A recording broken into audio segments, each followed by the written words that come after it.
వాళ్ళందరూ steel plant 33,000 ఎకరాల్ని అమ్మేశారు. 18,000 ఎకరాలు ఉన్నాయి. నేను స్టీల్ ప్లాంట్ అమ్మకాన్ని ఆపి 8,000 కోట్లు దానం అఫీషియల్ గా కోర్టుకి ఇచ్చా. ఇదిగోండి అకౌంట్ ఇవ్వండి, ట్రాన్స్ఫర్ చేస్తానని కోర్టు ఒప్పుకున్నాను. అది తేడా.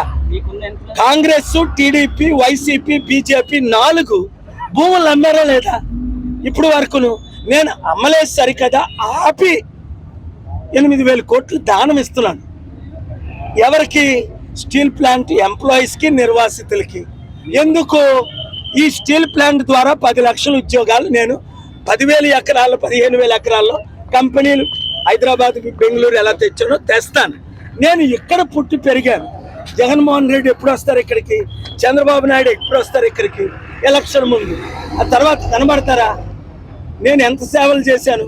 రాజువాకలో నన్ను తెలియని వాళ్ళు ఎవరు? బొత్స ఝాన్సీని తెలిసిన వాళ్ళు ఎవరు?